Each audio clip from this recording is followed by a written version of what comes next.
think I'm gonna. Time's running out, can't you see? Gonzalo Pineda, it's time to set us free. Lost in the game, lost in your mind. Atlanta United needs a new coach to find. No more excuses, no more delays. We need someone to light up the way. The locker room's divided, the spirit's low. Time for a leader who can make us grow. This is where it hits. Gonzalo, your time has come. The final whistle's about to be rung.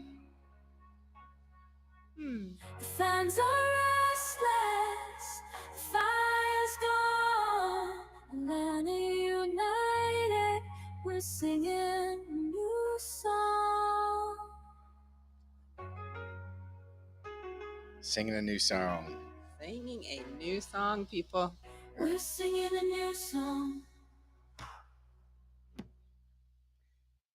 Hey, everybody. Welcome back to another episode of ATL on Fire, the podcast where we talk all things Atlanta United football and all things soccer and all things about what AI music already knew. Gonzalo Pineda fired today. Do you think it was because of the song? I think it probably was more about the math. Because you already knew the formula. You figured out the formula. I was thinking it was influence. Yeah. So, lots to talk about this evening. Thanks for joining the live stream. If you're out there, tell a friend. We're on YouTube or Facebook if you want to watch the live stream. Plenty to talk about on this podcast. We got 3 games, but that probably won't occupy the majority of what we're going to talk about. Why, Mike? With the firing this AM. What it was like around noon that they actually made the announcement. Yeah. That they're parting ways with the Gonzalo Pineda. That's obviously the big news as we're kind of halfway through the season. Rob Valentino is going to be the interim coach. Interim Rob. We just came off of a very disappointing loss on Sunday night against Charlotte. A 3-2 loss. And oddly, coming off a win that I wouldn't have put Vegas money on against Miami, where we beat them 3-1. Not at all. And previously from that, we lost to LAFC on the road, I believe 1-0, where there were 2 red cards in that game. So outside of that, Dave, what do you want to do to kick this podcast off other than talk about some lovely wine that you brought us? So, a couple of weeks ago, I made the move to the Pinotage, to try to bring about change. And I think it worked. So I brought another Pinotage from South Africa, a Konakop Cadet Pinotage 2020. What do y'all think? Very good. It's very good. So almost got a little more of a buttery smooth finich to it. Yeah, very different. The Pinotage each one is so different. Anyway. And I also noticed you've got your ATL on Fire logo upside down. Upside down, people. Things are changing. Club is changing. Yeah, that's true. Good spot. I noticed you're wearing the old school one, taking it back. Absolutely. So there's a lot of symbolism. You got to look for the clues, and if you find it, it may lead you to the new coach. People. Carmen, were you happy this morning when you heard the news? What was your reaction? Yeah, I wouldn't say happy, but yeah, I was happy. It needed to be done. So I was glad it got done. Yeah. So everybody says he's a nice guy. And we knew that. Yeah. But and I realized that's probably an overcorrection from Heinze, and Doug was saying that. I totally agree. Yeah. And it was an overcorrection in not realizing it was an overcorrection and addressing it earlier. So it's kind of painful that just because a guy was nice in the room that we didn't hold him accountable to results earlier. Yes. Nothing personal against him. To be fair, it's really only been 2 weeks basically since we were really absolutely 100% sure. Yes. To be, when we talked about the history, we went back through the deep dive of my notes, which I don't want to remind you all, it's probably bringing back bad flashbacks. But, I did mention that halfway through the first full season of Pineda is the first time I was like, maybe we should be firing the coach. So we've known for a while, but we weren't really calling for him until a couple weeks ago. Yeah. So Dave, where do we begin here? Do you want to? So we lost to LAFC 1-0. Actually, any thoughts on that game at all? Not too much at all. I mean, a tough opponent, but we didn't play well. Same old. Yeah. But then we go on the road again to Miami. We switch to 5 in the back or 3 in the back, however you want to call it, and we play maybe one of the best games we've played all season. Why did that happen in Miami? Dave? Well, the interesting thing, and you can, if you want to call us out on that, you can go back to the podcast, right? Because the last episode when we did the deep dive into, when I went over every note that I had from every Pineda coach game, one of the things I said is every single year he makes tactical mistakes, gets us in a hole, and then as part of his flailing, he goes to 5 in the back. And what I said, which is true, every time he goes to 5 in the back, we look better, right? Yeah. Because it solves one of the key things that is horrible about his system, which is this absolute obsession about pinching in. And I've been talking to some people about it, and they're like, what exactly do you mean by that? It's like, I think in the end, and I was thinking about this even before he got fired, that Pineda, perhaps as a defensive midfielder, right? His job was to clog up the middle in front of the center backs, and he was very good at that. And I think that he was really devoted to that because he thinks that's the absolute essence of defending in football. Mm-hmm. I think the problem is maybe that game has passed him by because out wide is so dangerous now. If you overcommit to that, and that ultimately that's what pinching in is overcommitting to clogging the middle, and you just give people the outside, you just get killed. Yeah. Interesting. Okay. So one of the things I was going to say is that every time we've gone to 5 in the back, it naturally corrects that because Lennon and Wiley, no matter how much they want to pinch in, there's 3 guys there. They can't go that far. Right. He's still actually, if you notice, if you watch us in a 5, we still tend to pinching in, but the pinching in is not necessarily as far because he can't go as far. I mean, Lennon a couple times went in right next to Gregerson, but it wasn't that far because Gregerson wasn't that far. And so it naturally corrects that. And one of the things I will say is that I said you will know when Pineda is flailing because every single time he's done that, he's gone to 5 in the back. Yeah. And we saw it. And then I said, the thing about it is it doesn't really correct it because he doesn't really know why.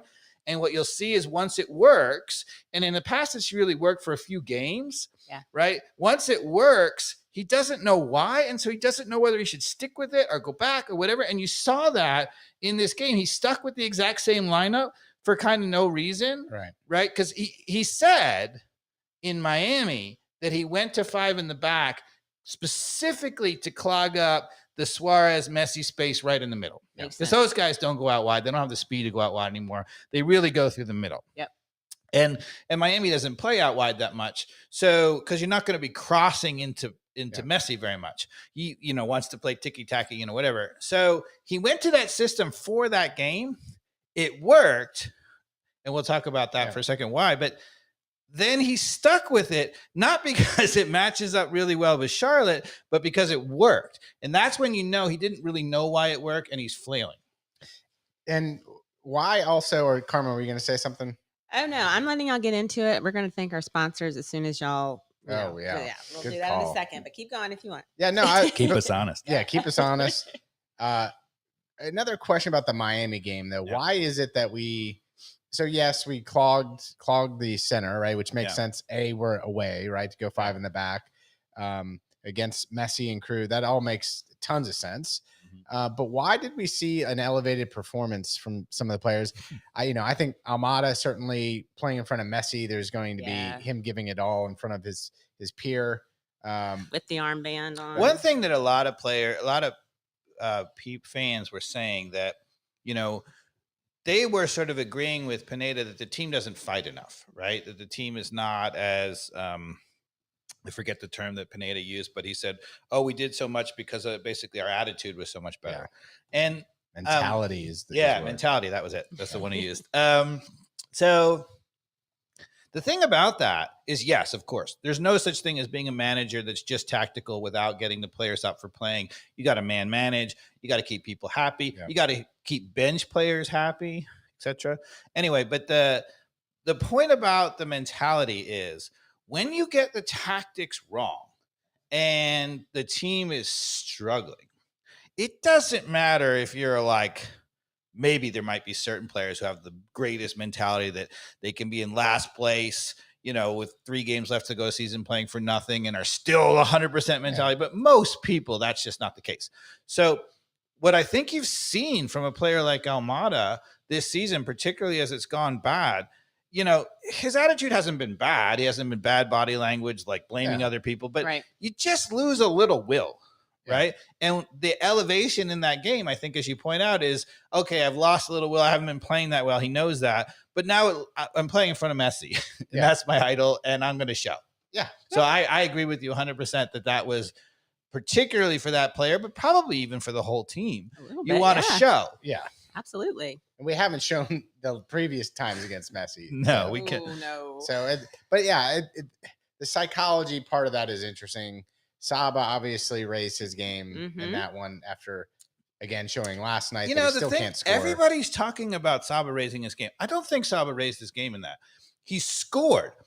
That's the difference, right? So he's been playing really well. He's been getting in those spots, but he's been missing chances. Yeah. This game, he did all that stuff, and he just happened to score. Okay. So I think he kind of played the same. He's been playing really well. He just gets to finishing. He gets into great positions, as we saw last night, but then it's a little bit of poor decision making at that last. Well, they said on one of the stats that he's like bottom 5 in the league for for scoring on expected goals. Oh, really? I didn't know that. So it means he's getting in good spots and not scoring. But not finishing. Ooh, okay. All right. Yeah, and last night was a perfect example of that. Perfect example. He did all the hard work of poaching it, and then he could have just passed it. But I'm going to argue that is also a part of the team mentality. Yeah. When the team is going well, do I expect Saba to still be in the bottom 5? No. Yeah. You just have this extra little, you played Carmen, you know this. When you have this extra little pep in your step, you could even see it like in this game when we were down 3-1 to Charlotte, right? When we scored to make it 3-2,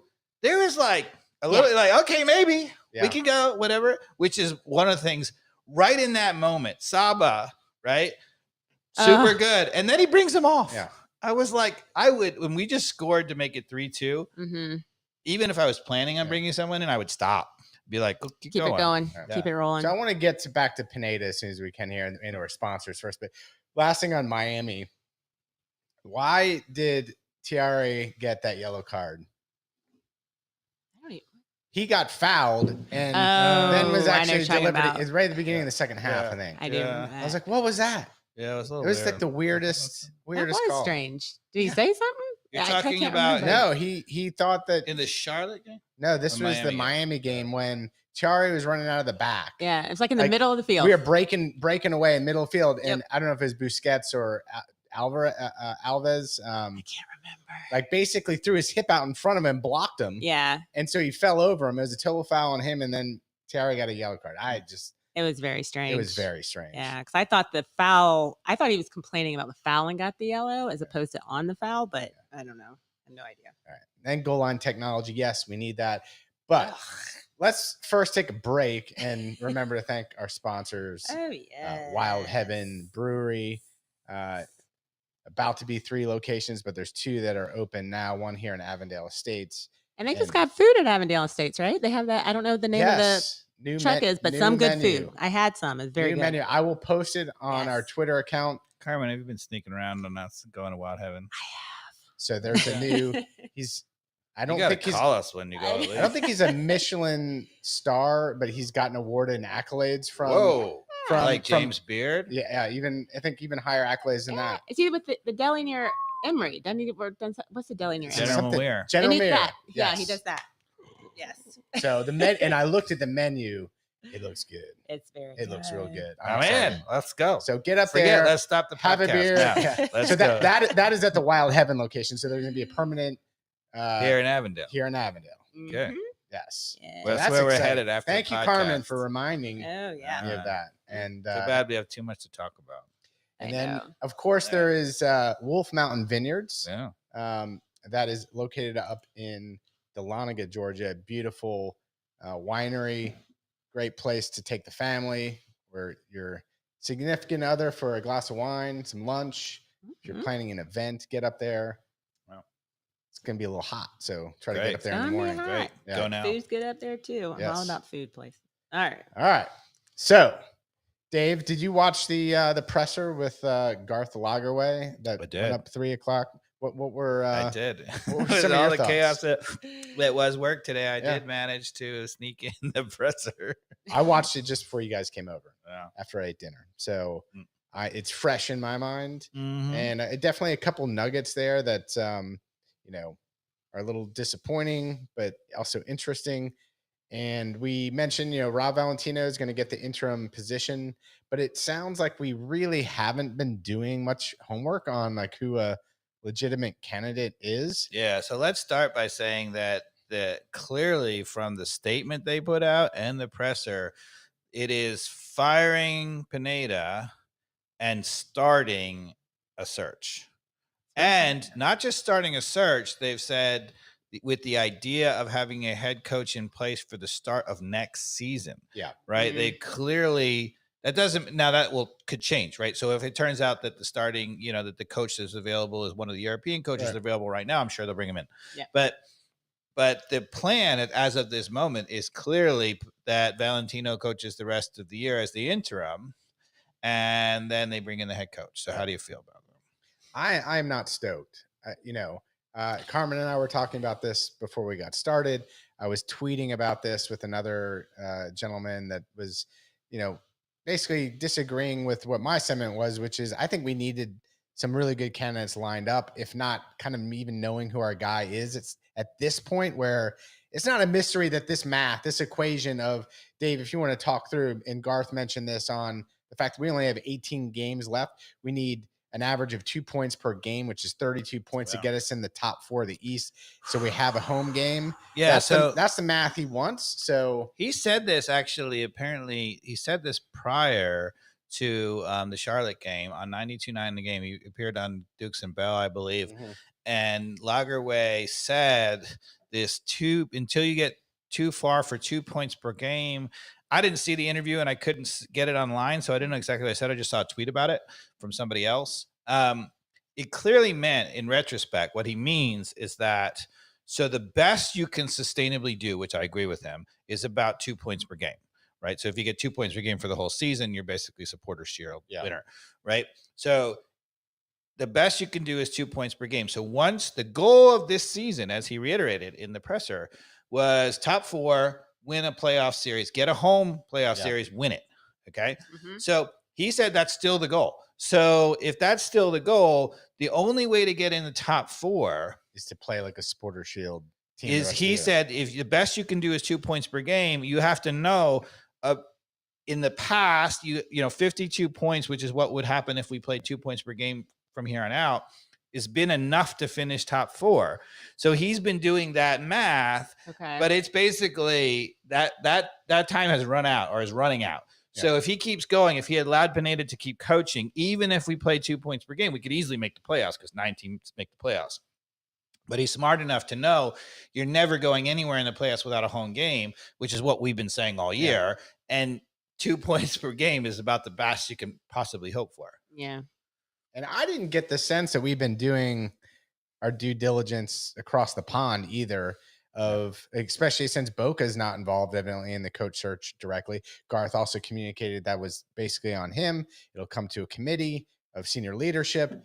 If they're all thumbs up, then that goes to Arthur Blank to sign off on, which of course he's going to say yes, unless there's, some weird thing happening. He'll probably want to talk to whoever the head coach is. And why wouldn't we be courting some of these big names like Pochettino, whomever? I know that that's pie in the sky a little bit. I get it. They still want to be coaching in Europe, but you never know. Like you got it. Like Beckham went after Messi. Like you never know. You got to, if we're going to be a big club, let's act like one.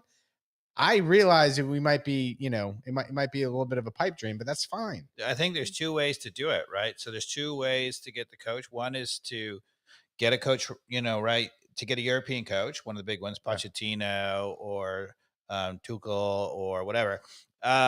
Or in the off season, you can get an MLS coach or even a Mexican coach, who might know more MLS or whatever. Yeah, like Gallardo is available too. I know that's Right.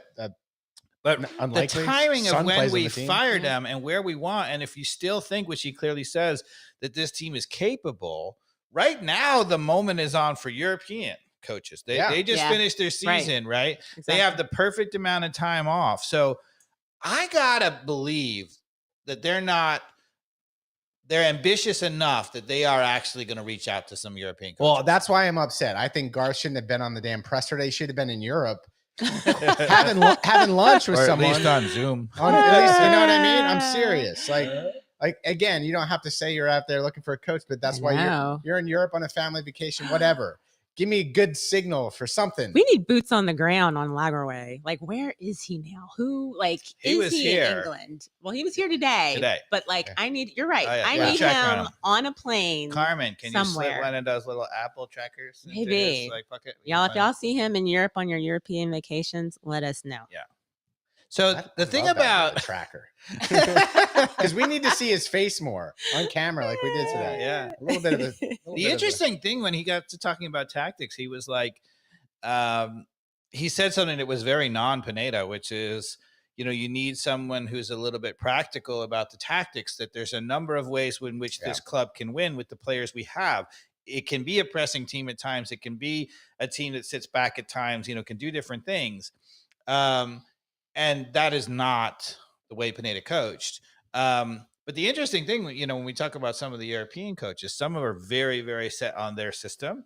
And then there's ones who are a bit more flexible. Yeah. And I would say, like, for example, Pochettino, Tuchel, they're very more flexible coaches. Yeah. And like you said, Tuchel is excellent at kind of a tournament-based result. So especially in the MLS. He's a cup specialist. Where you should be able to at least get to the cup, right? That he can increase our odds. So, but I don't particularly love Tuchel as a coach. I hated him at Chelsea. I hate Chelsea, but I think he got the job done, ruined some players' careers doing it. But so what else did you see about the presser? One of the interesting things, Dave, I'm curious of your thoughts on this, is they mentioned that when Pineda came, he had 2 assistant coaches come with him. Mm-hmm. They were also let go today. Rob Valentino, again, interim coach. I think he has one other assistant coach that's kind of from the legacy, maybe, that will remain with him. Liam, the goalkeeper coach. Okay. Mm-hmm. So you're basically still, you're down 3 coaches now. Yep. It sounded like Garth said tough to coach without few coaches. Sounded like Garth said they're going to look for a replacement. Yeah, they got to have somebody. Yeah. So also, it's troublesome that we don't have like somebody already kind of like you couldn't have that lined up at least if you're going to make this. That bothers me. And then we're still down 2 assistant coaches. How big of a deal is that, Dave, as we enter the second half of the season? Going into practice, we're down 2 coaches every day from this point forward. 3 right now. Big deal and not a big deal, right? It's a big deal that, you can't coach a team with that small of a squad. On the other hand, the number of people who are willing to step in for that is just a question of who Robert Valentino trusts. I'm going to guess that he finds another guy within the Atlanta United system, one of the youth coaches who he likes or whatever, he elevates them or somebody like. So you need another body to help to do it. But there's enough coaches. There's the 2 coaches, the Atlanta United 2 coach who has not done well. And then there's all the youth coaches. So, there's a lot of people. Yeah. I'm not worried about that. Okay. But, if he's smart, you get somebody who's really good. So the other thing that was interesting is, he kept echoing that it's clear that this team has talent. He said that like 10 times. Yeah, he did say that a lot. Okay. So for all the Bocanegra haters out there, what is his singular job? Well, it might be to bring Giacomakis, Almada, Silva, Saba, who can hate on for not being clinical in the bottom pass, but he's still a strong player. Yep. Muyamba, if we free him, he'll be great. He can be great at times. Then we have 2 excellent signings in Gregerson and Sleaze that are very recent. And Josh Cohen By as the way, well. I just want to stop Josh you for Cohen. 1 second to say that the reason why Sleeves left early was to get married.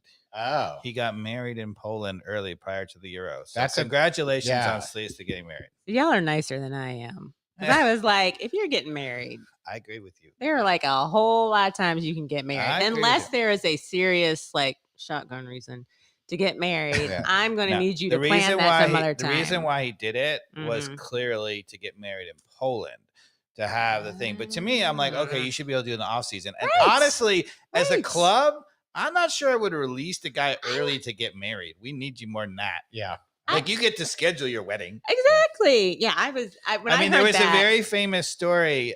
Tim Howard. okay. So Tim Howard was engaged, and he was playing for the New York Metro Stars in MLS, Ooh, and flashback. he got signed by Manchester United. Alex Ferguson called one day, and he thought it was a joke, but then it turned out to be actually Alex Ferguson wanted to sign him, and so they signed him, and they were like, when he's like, when do you need me in Manchester? And they're like, 4 days, kind of thing. Right. So he was originally scheduled to have a wedding.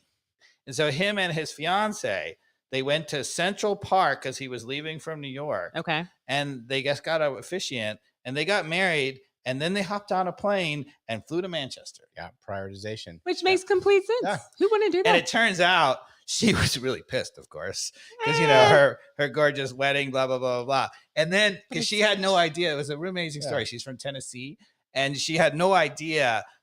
She'd never heard of Manchester United because she's not a soccer person, whatever. Okay. So she's like, what is this Manchester United? And he was like, this is a big deal.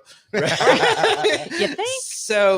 So apparently they fly off. There's overnight, flight, right, from New York to Manchester, like directly. He gets off the flight and she's like pissed, they just got married, blah, blah, blah, blah. And it turns out, first of all, there's hundreds of fans in the airport, Manchester fans, to welcome them. And they were like, because they came out of customs and they were like, all these people. And she was like, what is going on? And then the club person realized this. They had the club person there, quickly shielded them, moved them off into a limousine to take them, whatever. And she's like, oh, this is a big deal. See, gosh. Yeah. But I feel like they must have let that slip because when they were like personal reasons, I was like, oh no, I wonder what. And then when they were like, oh, he got married, I was like, what the hell? Yeah. And then he tweeted, or his brother or something tweeted out a picture of his wedding. Yeah. Fine. All that social media screwing up the secret. Yay, love, But I guess. We could have definitely used him. I think that's probably why they actually came out with it because we could have. The picture came out. Yeah, we could have definitely used him last night. Yes, we could have. Oh man.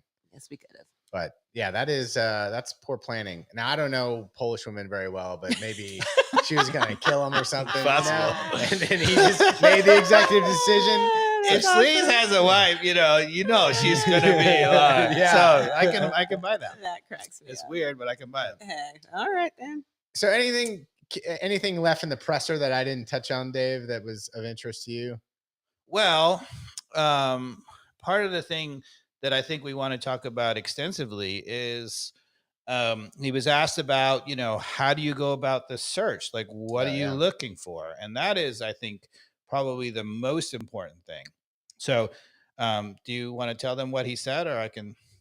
I think he talked a couple of things, he was talking about having kind of the core values of the club as being really important, right? So a lot of the things that Pineda obviously got right, they want to kind of keep, somebody who is obviously good with the people within the organization, brings good energy, which I think Pineda had all those checks, but also he leaned a little bit into the fact that he wants somebody who understands this is a capped league and understanding that there are. Yeah. And how'd you feel about that? That's interesting. I'm fine with a coach understanding a capped league and understanding that, there is a bit of a divide in the talent on the roster and there's depth issues, right? Particularly after you get past the starting 11, it's almost like you're dropping down to the twos at that point to some degree. So the level of the first 11 and everything below it are very, very difficult. So you do have to understand that, but I don't like alluding to the fact that you have to have an MLS coach to be successful. You just don't like it? Tell us how you really feel, Mikey Dobbs. I don't like it. I don't like it. He's holding back. I'm loving this. I thought Mikey Dobbs was going to come in hot. Well, yeah, I think Heinze scared everybody to some degree. I don't know. I still wanted to meet this guy. You want to meet Heinze? I do. Maybe he'd kick me in the shin. I don't know, but I at least feel something. Not feeling much from the current coach. Well, I guess not now. Rob, sorry. That was it. Yeah. So the thing is, okay, what do you want in a coach, right? So I agree with you 100% that, I mean, you look no further than Tata to know that you don't need MLS head coaching experience to win here in Atlanta with this club, right? So that's just rubbish. Yeah. So first off, you need a resume of success. That's really all we need. And so also, why didn't it work last night, or why did we lose? I posted like Charlotte was a very pedestrian team. Like I looked out in the field, they never score normally. Except for us, like never. Yeah, it didn't take too much of a trained eye to look down there and be like, man, there's nobody down there with a whole lot of skill or creativity. The guy up front was strong. They're good in the center back. The guy, the striker, was a little strong and fast. Strong and really fast, young. He just came up from MLS. Very young, very predictable. Like. Not overly impressed with the movement team. Wasn't I was great. like, so why did they win? And then, you also look at who they hired to start the season. Previous coach of Villa and Norwich. I think he brought a championship team up and promoted them into the EPL. I don't think his resume didn't look overwhelmingly great. But at least the guy had a resume of head coach experience, which Pineda did not. And, some level of success, obviously at a much higher league than MLS. So all of those are an upgrade as far as I'm concerned, even what Charlotte did and found somebody from England to come over. So Dave, where do you think we need to start the search? What are the qualities that we need? I have to say, so Carmen will appreciate this, right? It's pretty clear that Charlotte hired this coach because are you about to say the name? Yeah. Ugh. Dean Smith. Every time they said North Carolina. Every time they said it gave me like successful coach in North Carolina. You got to be called Dean Smith, right? This is the UNC basketball coach. Literally every time they said it gave me like so okay. Great. Now I lost my train of thought. What did you? No, that's why I didn't follow. I'm like, you start talking basketball. I'm out. Sorry about that. Yeah, so that's the reason why they hired him. No, they hired him because he had, English experience. But I think I have to, the thing that Atlanta United got wrong about Pineda, really got wrong. If you are going to consider yourself an elite club, a really elite club, and I think, to be fair, we were 2 years or 3 years in, whatever, very shortly in, 4 years in. But if you're going to consider yourself an elite club, you have to hire a coach with not just with experience, but with a track record. Yeah. You cannot. And so one of the things I will say right off the bat in the new coaching search, they asked him about Rob Valentino. Could he win the starting job? Mm-hmm. And I know you can't throw him under the bus, but if I were being honest in that moment, I'd be like, there's zero chance. Yeah. Not because he couldn't be good, but if he's good, I'd be like, okay, Rob Valentino, you go coach somewhere else, become a head coach and come back. So zero chance, because Stronk is saying he thinks they're going to keep Valentino if he does well. I think that would be an enormous mistake. Yeah, but for Valentino, even if he does well, let's say he gets on a run and gets us in the playoffs, right? And gets us, let's say we qualify the playoffs at like 7th, maybe even we pull an upset or whatever. No. We are too big for that. 1,000% agree. And what are you going to think of Garth Lagerwey when he does it? Because he's going to. Well, anyway. Because I don't believe in him right now because he's not in Europe dining some European coach, or at least getting that list out and being like, okay, this is not our guy because he's not going to let the players have water because I met him in person. He's an ass. You know what I mean? Like, if he's doing the head coach, I see no urgency from this guy. I don't. That's exactly what Stronk said. Like no urgency. Like no the press urgency. Conference, there was just no urgency. I have to say that was really disappointing. First of all, the fact that he was like, clearly we're starting our search in day one. and you got to be careful, right? Because as a CEO or whatever, general manager, you can't be like, oh yeah, we've had a search underway for, a month and a half, because then you like really undermine your coach. So we talked about that too. But yes, you can do that. And you can also say what you just said with different words, where I'm like, aha, I think I know what you're saying there. You can double speak it. You can double speak it. That's all. And we've been considering our options for quite a while. There's been discussions going on. We have a plan. We've been thorough about it. Like, say words. Say words. Say some words. That's what any good CEO should have done and should have said. And I didn't hear it. Yeah, just to make us think that, like you said, the urgency. There was just zero urgency. There's a contingent. There's a succession planning. And the idea, because I also would have said, if I were them, I'd be like, look, if I were Lagerwey, even if I hadn't done any of that, if I had no contingency, I had no planning, I would still have said, look, ideally, we'd like to bring in a coach who's going to be the coach for the future. Mm-hmm. And there is a chance with that. There are coaches available, the European coaches, for example. And he did mention that the European coaches were available. So that was his nod, wink. But he mentioned in a way which is like, oh, we're just turning the keys on even looking into that. Yeah. The way he said it was like, today is a new day. Like, we are just waking up to the fact that I now have to change my job from just looking at data to going and finding a new damn coach. And that pissed me off. I was upset, because even with the it starts tomorrow. I was like, tomorrow? Yes. Like, at the very least, it should have been before, but today, this very second, I have my people out. I literally just came from a meeting. Oh goodness, what is that? Oh, that's me. Oh, my bad. I'm messing it all up. Mikey Doss is calling our own podcast. I know. So for to me, head coaching experience with a positive track record, absolute 100% a must. Absolute 100% a must, right? Whether it's a European coach, whether it's an MLS coach, it has to be. And we even talked about, the other possibility, right? So again, if you're a big club right now, even if you're like, look, we want to have a long-term, search or whatever, be like, tomorrow we announced Bruce Arena as the coach through the end of the year. We gave him a short, whatever contract, go for it. Oh man, I'd be way happier than I am right now. Like that would show ambition, right? Be like we're not going to sit here and whatever. And we're going to talk in a minute, because I did go over my notes about what happened the last time Rob Valentino became the interim coach. And I did actually even review some of our podcasting from them. Someone was mentioning on Twitter, like, he doesn't have ambitions to be a head coach. Like, he actually directly had said that. In the last. Really?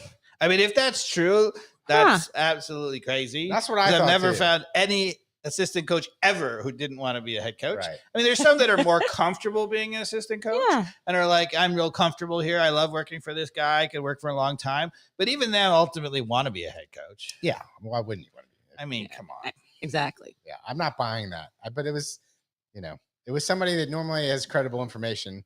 And so I'm like, I don't know. So I would say 2 years minimum as a head coach, period. Not one awesome season.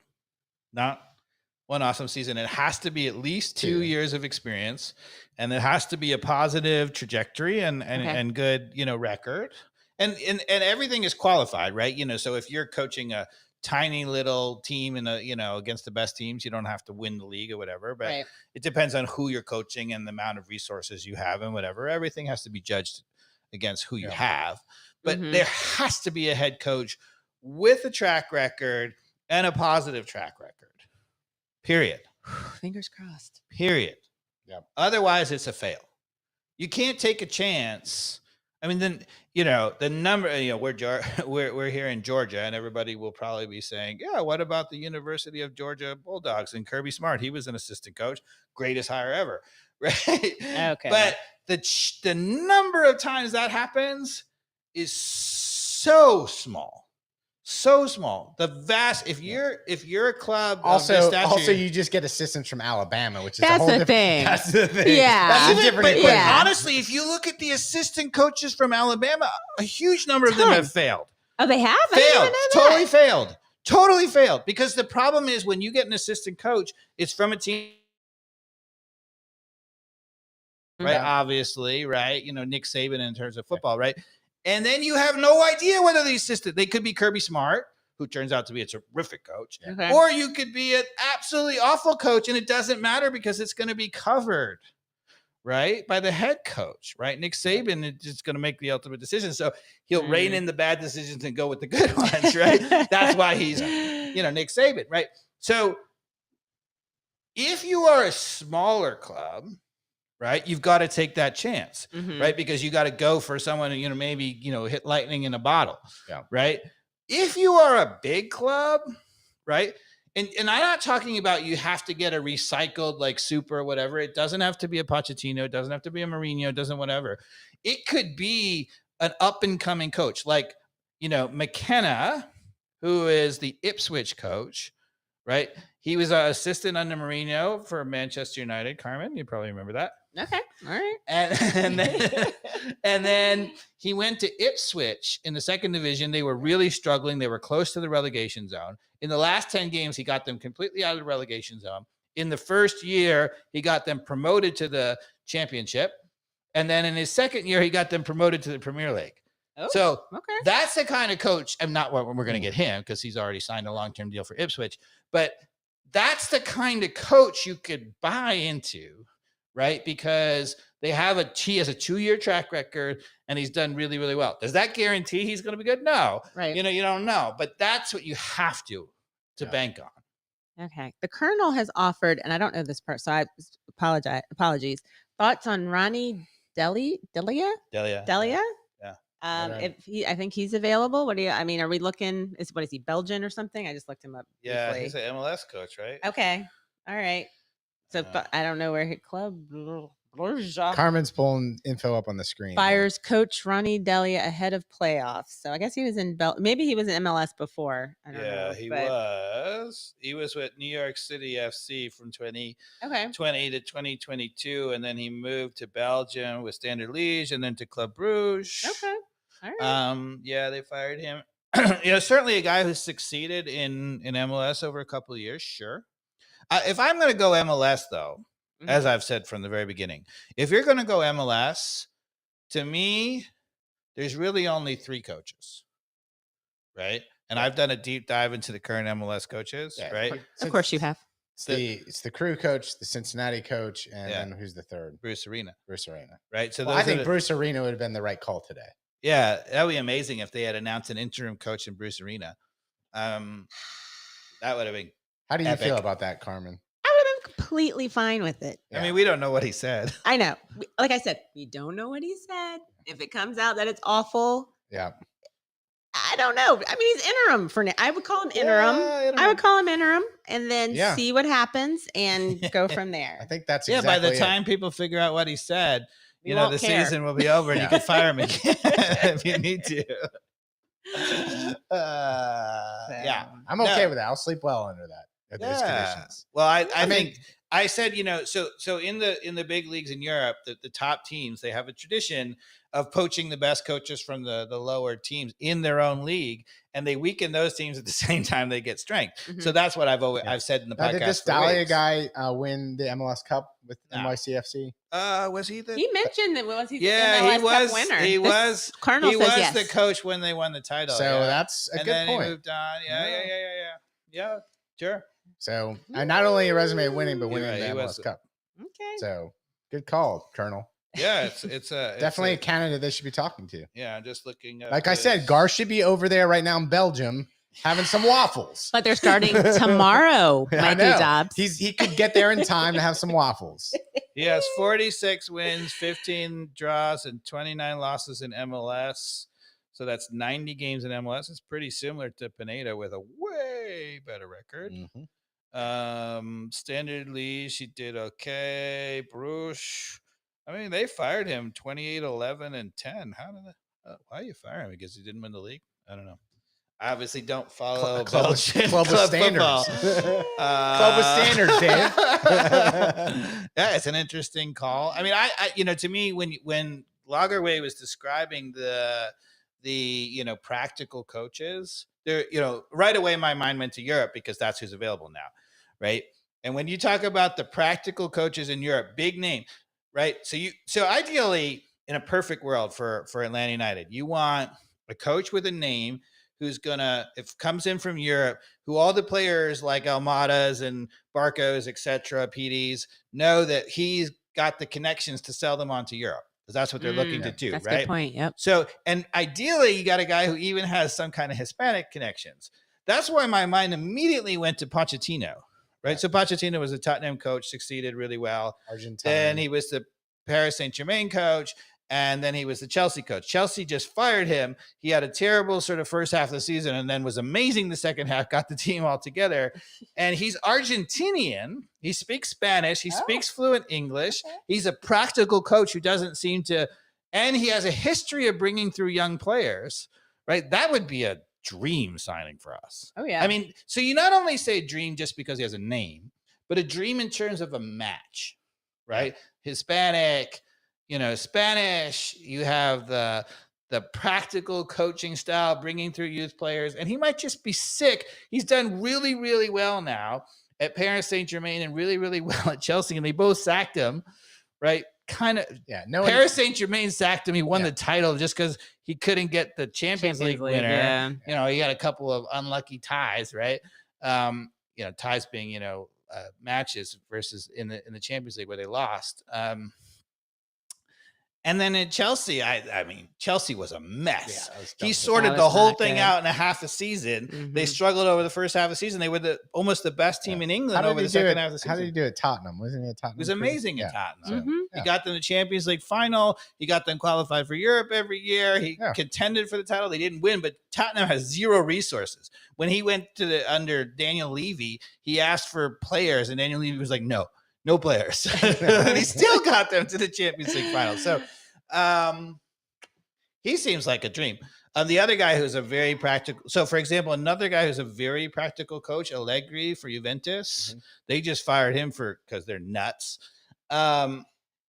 He actually would also tactically fit or whatever, but he's Italian. I don't think he speaks very good English. Okay. He doesn't have the Hispanic, ties. I think is a less of a fit. By the way, one other thing I didn't mention in the press conference, we talked about Lagerwey saying how talented the team was, and I forget who asked the question, what are you planning to do? Talent, and why didn't you make a change in the sporting directing part of the group? And he first said, it doesn't make sense, it's 2 weeks away where we've got Bocanegra and his team already courting people to be brought in during the transfer window. Yeah, right.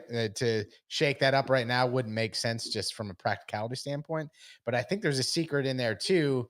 The fact that he also said and answered the question, like, are there any big changes? And really he's like, no, we're going to maybe go after some fringe players. So if there's not really big work to be done, then maybe it's not that big of a deal that you would get rid of Bocanegra and Spector, which leads me to believe he has no plans to get rid of Bocanegra and Spector right now, that their job is safe given their track record of the talent that they brought in. Well, the one thing I will say is that one thing he said very, very plainly, he was asked multiple times about the rumor that Gigi's going to Cruz Azul, right? And he said both times, don't believe everything you see on the internet. Mm-hmm. Okay.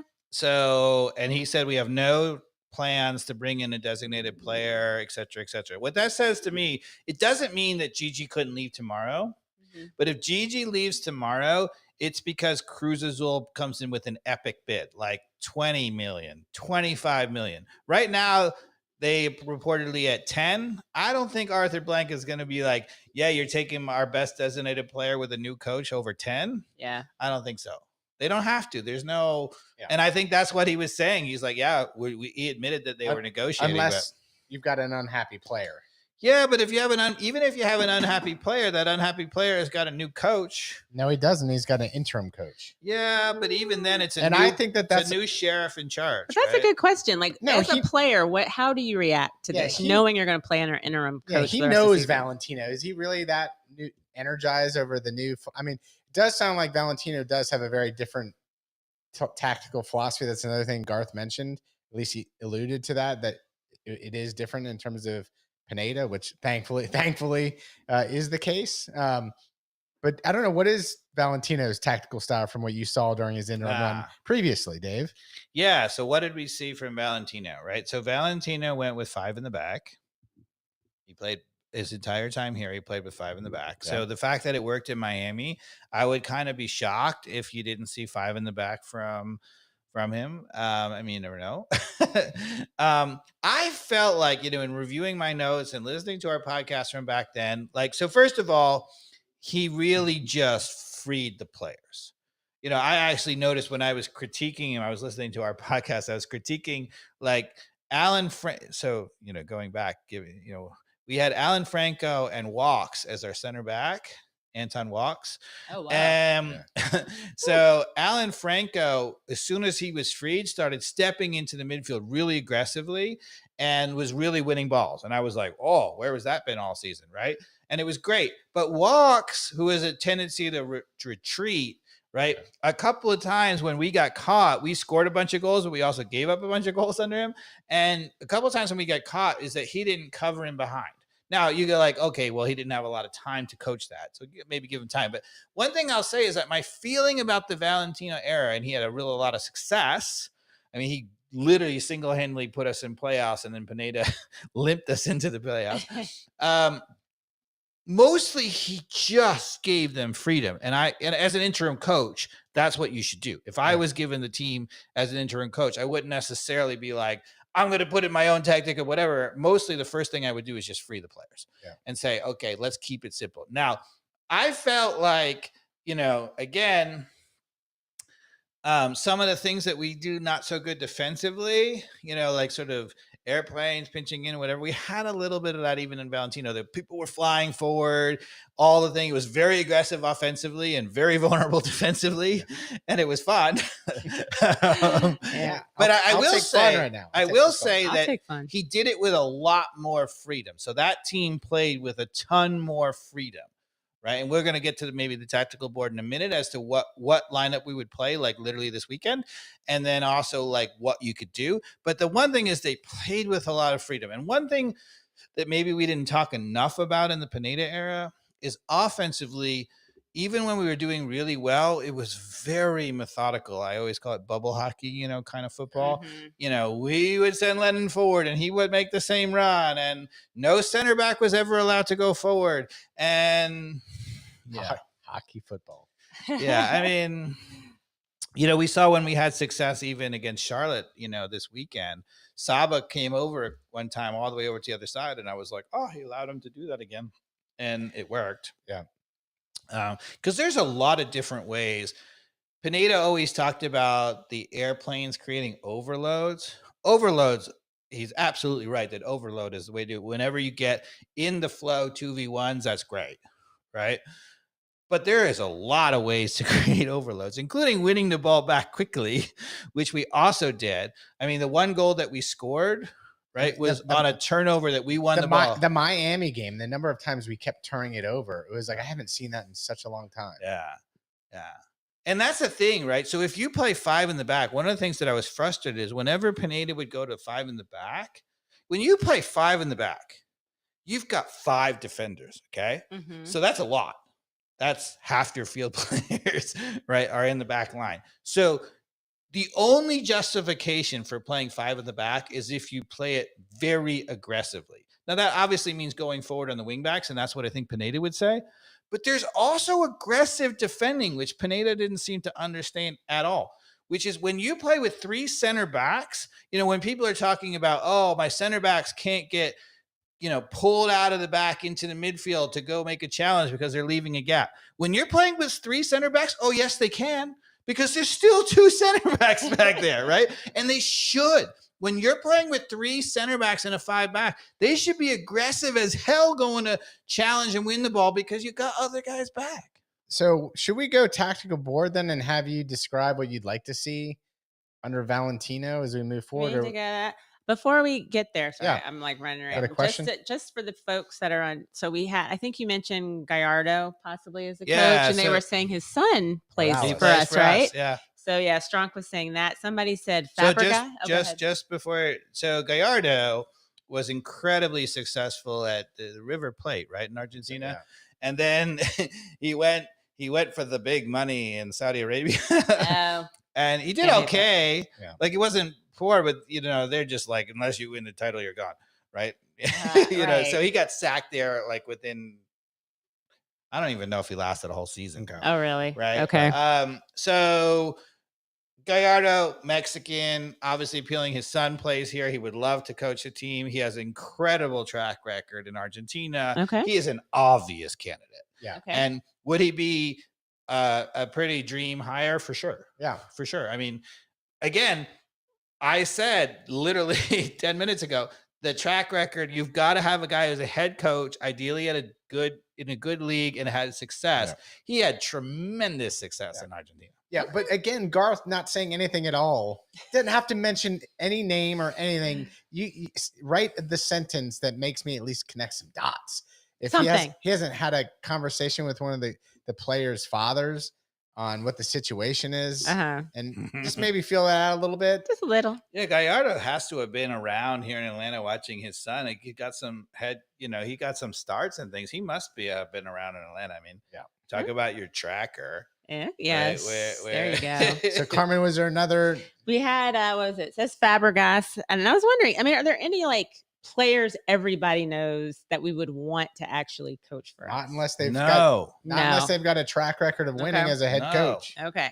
All right. Just checking. And I think again, not to say there aren't players. I mean, you know, people are probably screaming. There's a certain guy named Pep Guardiola who went right from playing right into head coaching and turned out to be the best coach of all time. And so, but that gets you like, you know, it's a confirmation bias. Yeah. Because the number of coaches who have been hired who have just who are great players who bombed as coaches. Neville, Thierry Henry, Wayne Rooney. Yeah. Phil Neville's Lampard, doing it. Lampard. I mean, you go on and on and on and on and on. Gattuso in Italy. Like, come on. Okay. Yeah, I mean, it's fine if they're a player and they've got a resume, like Dave said, that says at least 2 years of winning as a head coach. Go be a head coach. Then Fabregas, sure. Okay. Come to a big club like Atlanta United and have a resume. Yeah, can go coach. I would say go coach in MLS for a smaller side because we consider us a big dog. Okay. Or go coach in some other league and then come here. Yeah. All right. Cool. I wouldn't touch a coach that doesn't have 2 years of experience and a winning record. How much shine do we have left on our boots to be able to say we're a big club, though? I mean, I was at the stadium last night. Question. You know, there's 60,000. It's dwindling. Like, if we were winning, that stadium would have been packed on a beautiful Sunday 4:45 kickoff. Everybody over there, that would have been packed. The answer is a unequivocal yes. We have tons of shine because yes, the mood around here is not good. But here's the thing: we have a world-class training facility, right? We have a world-class stadium, which clearly, when the team is going well, is full. Right, the largest crowd in North America. You get to be in the United States, which whatever's going on in the world, you know, in a lot of places, the United States is a lot more stable than certain places, a lot more favorable to coach. And you've got Arthur Blank, the owner, who's willing to write a big old check for the coach. So I would have said this job from a coaching perspective, it has a huge shine on it, period, from just a club standpoint, even if we sucked. And if you look at our squad, if you know anything about what you're doing, you get to coach Almada, one of the best young talents in the game. You got a classic finisher in Yakimakis. You know, if you're a coach, what do you dream about? You dream about a leader in midfielder like Sleaze who can anchor the middle, win the ball. You dream about a playmaker like Almada. Like, please give me a routine 20 goal scorer. I know he has some injury issues in GG, but I mean, come on. Yeah. As a coach, Gregerson, even last night, it was men against boys. Like, that guy, every time he had to man up, I mean, he is a whole level above whoever he's playing against. I don't know. Okay. He just smashes whoever's in front of him. Yeah. I mean, again, you worry is the injuries now. Yeah. You know, he's limping off the field. But they took him. Was he injured when he came off, or did they just do that as a precaution? He was injured. The rumor is that he did his hamstring again. Oh, no. I missed that. He was injured. I missed that during the game. Not good. Yeah. I thought it was a precautionary. No. Well, at least he's got 2 weeks. I thought maybe he was injured his ego because he's like, I don't want to get me out of here. That was a little bit what I felt like. That's a little bit like, let me get out of here so I can, because he's leaving us, right? Or is he leaving for Euros? No. He's with us. Good. Yeah, okay. He's with us. Saba's leaving. Yeah. Wiley Now will the be que- gone is for the Silva Olympics. Silva, I I don't. don't know about Silva. I think he's staying, but I feel Go like down I was and really check. confused. Maybe I'll you can look I'll that up. check. I will double check that. But somebody else. So mentioned- Staba's gone. Sleaze is gone. Almada's here through then the Olympics. Gigi's here the whole time because they didn't make it. right. Yeah. Wiley's Wiley's gone when we get to the Olympics. I think Cobb is gone for a little bit, isn't he? I think he made the U19 Cobb like made camp. a U19 camp, which is It's like yeah. And again, so here's the thing: all the MLS clubs, if you act like a big club, so you do not have to release a player for the U19 youth national team, No, we right? do not. And if Gregerson is injured, right, then no, Yeah. you're not going anywhere because we need Cobb as the Oh. backup. Okay. Alrighty. Yeah. Let's see. What are these folks saying on? Any other questions coming Let's up? see. Somebody said, "What is it?" Siggy Schmidt. Yeah. What is he doing this summer? He's not as good a coach as Arena, and he's older. Okay. Well, Arena's pretty old, but yeah, I mean, he's always had a lot of success in MLS. Siggy Schmidt. Oh, I'm just saying Nick Guerrero. So Nick's dad coached the Santos when I was a kid. So Oh, okay. a friend on the show. Yeah, Very yeah. Glad Nick's cool. joining. And he's obviously been around a while. I can't see, or I would have mentioned this Sorry. earlier. Nick. Siggy Schmidt's a good call. He had a lot of success. I mean, Siggy Schmidt, probably people won't remember. I believe Siggy Schmidt was originally the UCLA college coach. Oh, There you look at go. y'all going back. And David, it says what like Wagner, but it might be Wagner because it's Dutch or German. Yeah. Anybody know David Wagner? Wagner, possibly. If Dave doesn't, then I don't. All right, know. Nick, you're way ahead of us on this one. I don't know. Yeah, I mean, you can throw out. There's a lot of obscure names, and that's why I was like, I'm not sure that we can do the deep dive because there's coaches. Yeah. I mean, goodness, we should know about it, whatever. So I'm not so concerned about do we know the name, but I am concerned. And this is like when we were talking about this year in the offseason, I was like, or 2 years ago in the offseason, we said, get us a striker with a proven track record of scoring goals in at least a decent league. And they got us Gigi, who fit that mold, right? So that to me was exactly what we wanted. It could have been, God, who knows where. Could be some amazing player from the Australian League or something, Yeah. But and then so coaching wise, obviously when Celtic hired the current Tottenham coach, the Greek guy, I cannot pronounce his name.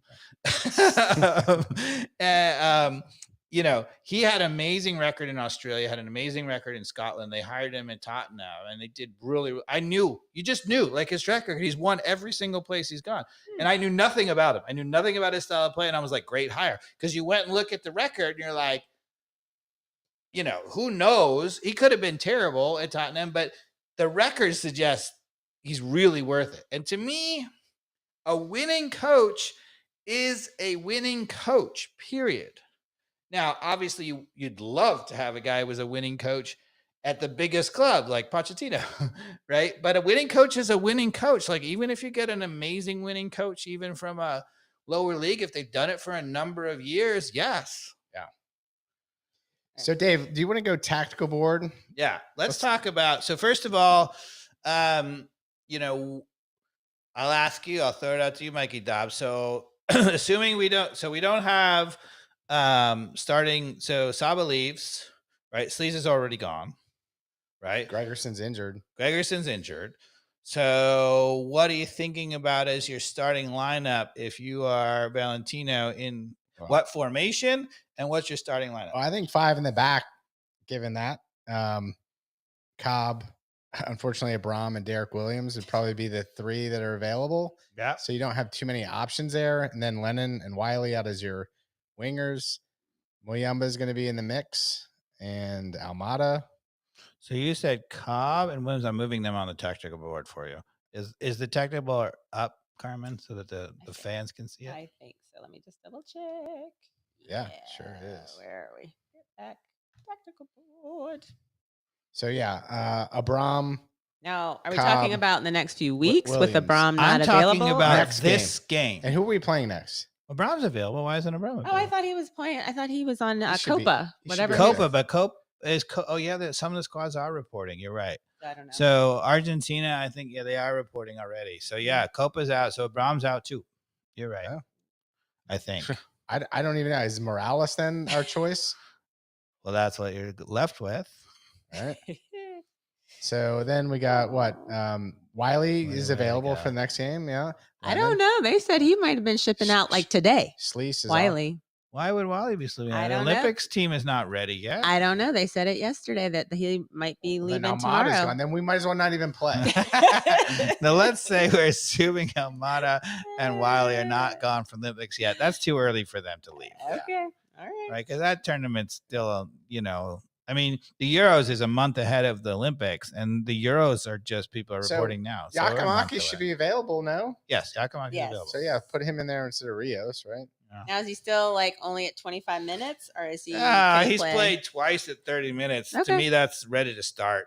All right. I mean, I know we've been extremely conservative, but if I were a coach, I'd push more. I wouldn't say to the trainers you're full of BS, but if a guy plays 30 minutes, 2 consecutive games, he's ready to start. And if Silva's available, because mostly in Europe, a guy plays 30 minutes in his comeback, and the next game he starts. Okay. So that's pretty classic. All right. So did we decide Silva's I mean, available? it depends on what you're coming off of, but like we're not talking about ACL, you're gone for a year or something. I'm just talking about regular injury. That makes sense.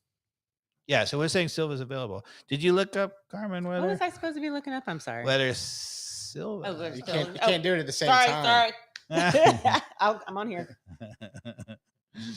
You're driving the bus now, Dave. All right. So you haven't finished. That's we need McCarty, right? Because that's finished though, right? No, Saba's not got here. So what are you gonna do? Yeah, there you go. You're gonna move Almada here? I would move Almada out left, honestly, and keep Saba out right. I think Saba's not here. You got Silva. Then yeah, Almada out right. Yep. Okay. Sorry. You got it right. Yeah. So I have one different than you. Oh well, Guzan gets out of there. Yeah, Cohen needs to be in there. That wasn't. That's not what I even noticed it. I still have probably one of the most important things. Yeah. Yeah. So maybe we'll start by saying. Sorry. I'd put Hernandez in. Oh, you would. Yeah. For who? Probably either Morales or Williams. So you play Hernandez as one of your 3 backs. Okay. Yeah. Well, Williams is. I'm gonna go with take Morales out for you. Yeah. So that's your lineup. Let me take a look at anybody available. Yep, that's it. Okay, so first of all, let me just say, so what did you think of? So people are a little bit down on Cohen after his start. What is your opinion? I am still very up on Cohen. He's a better goalkeeper than Brad Guzan at this point, just from watching him react and being able to deal with things. I got to go back and look at the goals last night. I was there in real time. The VAR one. Yeah, I mean my God, was he quick on getting to that? Quick on getting there, and mean, it was almost identical to what was the Spanish League final goal line technology scandal, except they got it right because they don't. Well, it's the scandal. You don't have technology, right, in these games. The Spain final did not have goal line technology either. It was almost identical to the play last night. Yep. To the T. Yep. The camera angles weren't that great. There was nothing that was definitive that it was across the line from any angle. The totality of the ball completely crossed the line. I saw nothing of that on the big screen. Yep. Again, I haven't gone back to look at it. No, it was not definitive on the replay. It was really close. A lot of the ball was over, clearly. Yes. But it was not at all definitive whether the whole ball was gone. To me, it looked like my gut says with technology there, that was not a goal. I don't think the totality of that. I honestly think you're right. I think if you had gone back to the technology, it could have turned out that there was this much of a sliver still on the ball. I think there was a pinky or two. And if that's true, you can't overturn that. 100%. I don't know why. That's not what the actual rules say. The rules say that unless it's clear and obvious. And being at the game, by the way, they stopped the game. Yeah. Provided no explanation of what the hell was going on. He made the announcement. Yeah, he at the did. end. In the game, it was like 3 minutes, but it was 2 minutes before they flashed up anything on the screen that said that the goal was under review. Oh, So they stopped the game, and you're Okay. like, well, I assume they're reviewing the goal. Yes. But- it took a while before. But they like, went not, through you know, in England where they like VAR. VAR, goal under review, right? They did none of that in the stadium. Yeah, And you're just like, am I left to just guess that? I mean, just terrible communication. Some people felt like Cohen on maybe like the last goal, the third goal, which was, you know, in the corner, but it wasn't hit super strong. They're like, maybe Guzan gets there. I've been seeing Guzan giving up that goal all year, whatever. yeah. So I actually agree with them to the point where, you know, I think Cohen, his one weakness is he's only like 6'1" or whatever. Yeah. Is he 6'5"? Does he get to that? Yes. So Okay. Guzan in his prime is 6'5", and he has that reach and he gets to that. But Guzan now, a little slower than Cohen, still doesn't get there, I think. Yeah. So, you know, I think, so I still think I've seen nothing that says that Guzan should go back in. Yeah. So, you know, I don't know. You think Valentino will be strong enough to make that call? No. I think he probably starts Guzan.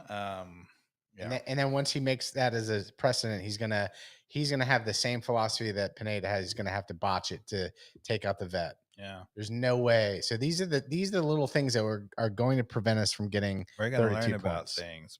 Yeah. All right. Let's pull back up the full screen on the Okay. tactical board so I'm going to talk about where I disagree with you. So Okay. I would not play 5 in the back.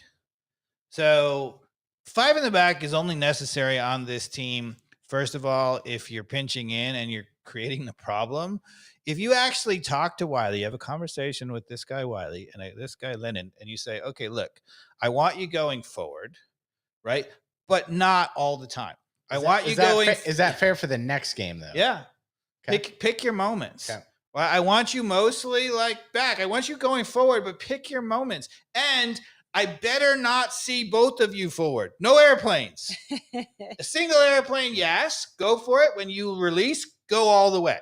Like literally go up, end up in the 6-yard box, go be all committed. We'll change the formation then. All right. Well, but I'm getting to it. All right. So the other thing is when you don't have Gregerson in particular, then I don't think we have the quality in the center to play 3 center backs anyway. It's just not so great. So what I would have said is I would just play a standard 4 in the back. Okay. Obviously, I would hope that Gregerson is there. But I would say, look, if these guys don't go forward all the time, and we have 3 in the back all the time, and we sort it out better, and we don't do stupid stuff like clogging the middle. This is my new term for it. Instead of pinching in, it's clogging the middle. If we don't do stupid that and we actually try to match up the field, then we're good. And I think, in the current game, you want the extra midfielder. So I think Almada is a perfect third midfielder because he's, not so defensively, but he's pesky and he clogs up a little bit of space. And so in my opinion, this becomes Mascara. Okay. So this is, classic 4-3-3. To be honest with you, tactically, it's very similar to what Pineda is playing. I didn't ever say I had a problem with Pineda the way he was playing tactically. My big problem is the way he played it. It's not the formation. Some people are like, oh, if you get the formation right, it's it. Right. It has nothing to do with that. There are awesome formations played really poorly, and there are terrible formations played really, really well. I don't think it's the formation that does it. Okay. So first of all, I would do that. Okay. So then the second thing is, all right, how are we going to play tactically? So first of all, no more bubble hockey. So Carmen. Okay. So bubble hockey means that every time we get the ball, Lennon goes here or here, and that's the only run or whatever. My opinion is whoever wins the ball, right, whether it be Wiley, Lennon, whatever, but we should have one of the backs going forward pretty routinely, but it can sometimes be a center back. There's no rule against that. Right? Are you sure? Because I haven't seen it. We had rules before. I know we had rules in place. So occasionally a center back can come in. Gregerson basically by pure force of will sometimes would do it. And when he came forward, what would happen? Somebody had to account for him. They were like, "Who's this giant marauding up the field?" They would come to him, and you know what he would do? He would come, draw defenders, and then find Almada. And instead of Almada, he would push someone over in between that. Yeah, well, but instead of legally too, with the stiff shoulder. Instead of Almada having to turn a guy and make some super, move to get free, he would literally just get the ball with his head up. Right. So that's the goal, right? Is to find Almada with his head up, right? So the first thing I would say is there's no rule against these guys coming back. And when they do, then we still play with 3 in the back. Okay. Second thing is McCarty is all defensive all the time, right? His job is to go find somebody in the middle and clog them up. And Muyumba is freed, right? So that a lot of times we look like this, right? Particularly when we're in the attacking half, Muyumba should be in front, right? Marauding, pressuring, blah, blah, blah, blah, blah. Almada should come back and pressure. When we lose the ball, McCarty's immediately on their best option, and Muyumba fills into the other side, and Almada's trying to double team. Yeah. So we're getting a little bit of pressure on the ball. When they're coming down this side of the field, we have, Silva defending, but we leave this guy open. So when we lose the ball, we don't have this crazy ass thing where Lennon is coming in here to clog the middle and Mascara is tracking back here, so that when we win the ball, we have nowhere to go here, right? So we have an outlet always on the weak side, right? So we win the ball, and the idea is we have Almada as an outlet. We have the weak side as an outlet. As soon as we get those guys, they're running. And now as they're running, there's another player. Now Lennon can go and become the overload, right? Or now even sometimes Cobb releases and he becomes the overload in here. Or right, Silva is free to make a run diagonal, right? And become an overload with Mascara here, right? Free the players. Yep. Right. So the goal is to have as much freedom, but still when we lose the ball, you're like, okay, lose the ball. What happens when we have all the freedom? Right. Well, if we lose the ball, as long as, even if Cobb does or whatever it is, as long as we have our 3 guys back, we have McCarty in front of them, looking for the most dangerous guy. We have Muyumba sitting in this space as the marauder. Technically, I always have 3 in the back line with McCarty just slightly in front. Okay. Well, so it's a freedom. It's a freedom to play. And so the idea being that the restraint on it, if you will, Carmen, is that, okay, we don't give you so much freedom that we sometimes have Wiley here, we have Lennon here, and we literally only leave one guy on an island. That's too much freedom.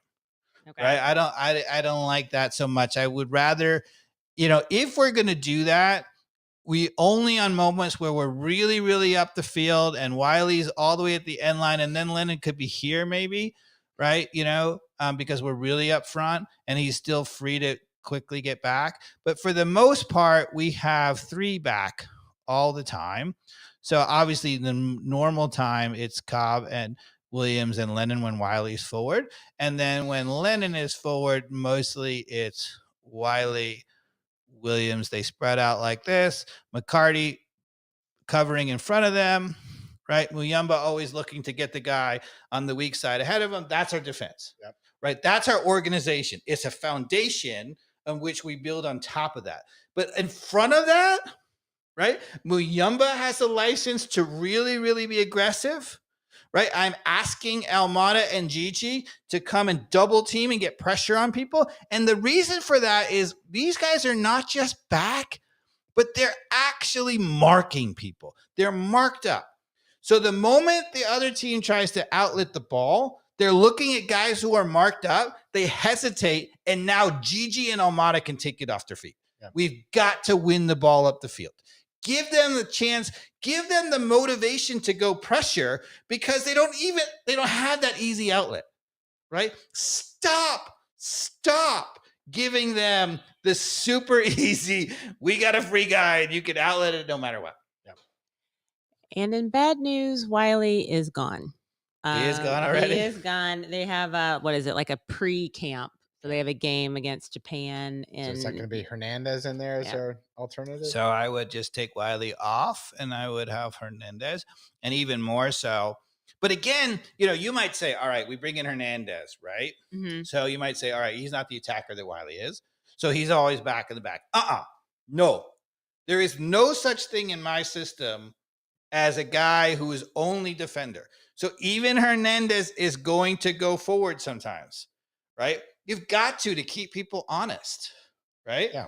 There's no such thing. And Hernandez is good with the ball at his feet, right? He actually is a decent attacker. He's got 2 good feet. He could even serve a left footer occasionally. So Dave, do we win against Houston Dynamo, who's like 7th in the West, I think? So one thing I will say, going to get a reaction from not a full squad, missing some very key players. Yeah, but you're not missing Almada. You're not missing Gigi, right? You're not missing Silva. Right? You are missing who you claim to be some of our most important players, Sleaze. That's a big and thing. And Gregerson now. But honestly, I really think that McCarty is he's a little bit of a poor man's Sleaze at this point just because he's old. Right. But McCarty, the one problem I have, and if I were coaching the team, I would say, look, during this interim, when we lose Sleaze, McCarty plays initially. He's got to play and he can do it. But if you continue to play McCarty every single game, he will get worse and worse and worse because he's old. Yeah. So there has to be moments where fortune comes in and spells him. Right. Right. And those moments I would pick against weaker teams. I'd probably do it at home, not on the road. And then you'd go to a double pivot with Muyumba and Fortune. Okay. So it's a little less pressure on Fortune. Yeah. So that they have the 2 guys in there, whatever. But mostly Dax McCarty, just a natural sub for Sleaze. Yeah. And then when Sleaze gets back, boom, he's the guy. Yeah. Okay. But that, to me, again, why is Bocanegra shouldn't get fired? Because he has a beautiful backup for Sleaze. Is Dax McCarty Sleaze? No. But is he a great backup for him for MLS? Yes. Yep. I mean, that's a really high quality backup. Mm-hmm. And if McCarty had to do it completely by himself, a lot of the times when Pineda played Sosa by himself in the entire midfield, no way. Right? But if he's playing in a middle 3 with Muyumba helping him out and even Almada being a center midfielder, fine. There should be no problem with that. Go. Carmen, any other thoughts or questions as we enter a new chapter without Pineda? I think y'all covered it all. And the questions folks had on the chat, you talked about the goalkeeping situation. So now we got to predict Dynamo. Carmen, what say you? I say we do. This is at home. Do we play Houston at home? No, it's away. I don't know. Let's see. Either way, I think we lose. By how much depends on if we're home or where we got Houston. Where are we? More matches. How could you say that, Carmen? I know. I thought we were gonna lose. I thought we were gonna get killed in Miami. Wrong. I thought we were gonna win last time. Oh, there's a week off. We get a week. We don't play. We play at home versus Houston on the 15th. Almost every MLS team is off next weekend. There's only like 4 teams playing. So we get a week off, which is great. Yeah. So Valentino has 2 weeks to work with the team. Mm-hmm. Awesome. Well, maybe Wiley will be back then. When is it? The 11th, I think they're done or something. So he might be back. I don't know. We'll find out. He might be back. Maybe he's playing. So it's at home. And what's the date? June 15th? June 15th. Yeah. Saturday night. Okay. Mikey Dobbs. I say we get the win. Okay, I like it. I would say just freeing our team, even with all the weaknesses, at home has to be a win. Ooh. And I think the problem with Valentino the last time Valentino came in, now granted, he came in off a coach who was literally not giving us water. And all he did was free the players. He just said, relax a little bit and go play. And they ran off an amazing win streak, right? I said we go back to Heinze, actually. I want a guy that doesn't give this team water. I think that just freeing this team from all the frustration we have, right, the talent that we have, I think particularly at home, we win. Mm-hmm. Long term, Valentino, we'll see. We'll get to see whether or not that one run was a fluke or not. I felt like right before Pineda took over, we started to have games where we didn't look so great. We still won, which is great. When's the last time we played poorly and won? But I don't think that Valentino's the answer. I think all he did was really just succeeded by freeing a team that was really, really good. But that's all you need to do in the short term for this team is just free them, right? If you just give them a sense of freedom and those guys are joyful again, that'll probably do it.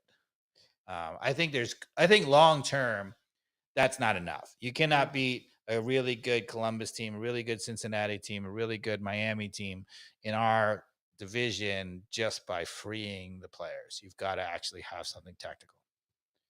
I'm feeling a little Danny Rojas in my skip right now. I don't know. We haven't had Danny Rojas. What are we doing? We do it, Coach. Thanks for listening, everybody. I think we've talked about it all. And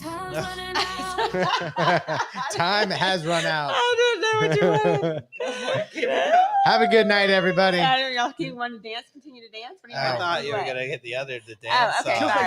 Sorry. Just I do it, Coach.